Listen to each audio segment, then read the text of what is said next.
Bible कहती है प्रभु यीशु मसीह अपने चेलों को, कौन से चेले? 3 चेले। कौन से 3? पतरस, याकूब और यूहन्ना, उन्हें पहाड़ पे लेके गए। पहाड़ पर यीशु मसीह प्रार्थना कर रहे थे। यीशु मसीह का चेहरा श्वेत हो गया, व्हाइट हो गया, कपड़े चमकने लगे। मूसा और एलिया उसके साथ बातें कर रहे थे। ये हेवनली एक्सपीरियंस उन चेलों को हुआ जो परमेश्वर के बड़े करीब थे। वो जो सबसे करीब थे वो याकूब था, वो पतरस, याकूब, यूहन्ना और पतरस। ये 3 चेले परमेश्वर के सबसे करीब थे। अगर परमेश्वर ने जब औरत को, जो 12 साल की लहू बहने वाली औरत को चंगा किया, और जब यीशु मसीह उस रास्ते से जहां उसे 12 साल की उस लड़की को भी हील करना था और जीवित करना था, तो भी अंदर सिर्फ यही 3 चेले गए थे। बाकी 9 चेले और बाकी जो लोग थे वो बाहर रहे थे। मैं आपको जो चीज बताना चाहता हूं उसे बड़े ध्यान से सुनना और समझना। जब ये सारी घटना हो रही थी और प्रभु यीशु मसीह पहाड़ पे थे और ये सुपरनैचुरल एक्सपीरियंस चेलों के साथ हो रहा था, और जब वो वापस आए तो बहुत से लोग खड़े थे यीशु मसीह का इंतजार करने के लिए।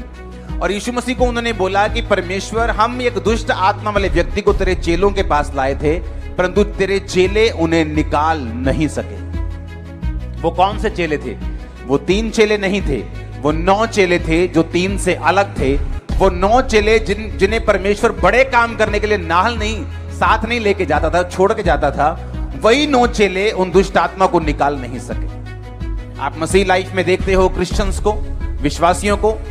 कुछ विश्वासी हैं जो बड़े आनंद के साथ जी रहे हैं, कुछ सेवकाइयां हैं जो बड़े आनंद के साथ और जुम्बश के साथ और विक्ट्री के साथ चल रही हैं, लेकिन कुछ लोग ऐसे भी हैं जो फ्रस्ट्रेशन के साथ चल रहे हैं, जो खिजाहट के साथ चल रहे हैं, जिनकी लाइफ में वो नहीं हो रहा जो बाकी बड़े चेलों की लाइफ में हो रहा है।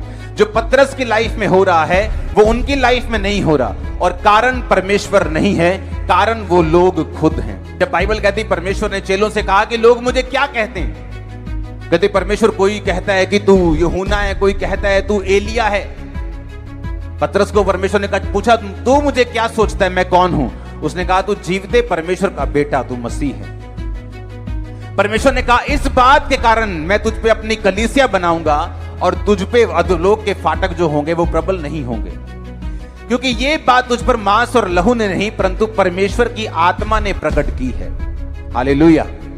2 तरह के विश्वासी हैं, एक वो जो फ्रस्ट्रेट रहते हैं, जो काम नहीं कर पाते, आत्मिक शक्तियां जिनके पास नहीं है, जो हर टाइम संघर्ष करते हैं, और दूसरे तरह के हैं जो हर वक्त विक्ट्री में रहते हैं, जीत में रहते हैं, और दूसरे जब उनको देखते हैं उन्हें लगता है कि ये कैसे कर पा रहे हैं, और वो विरोध भी करते हैं।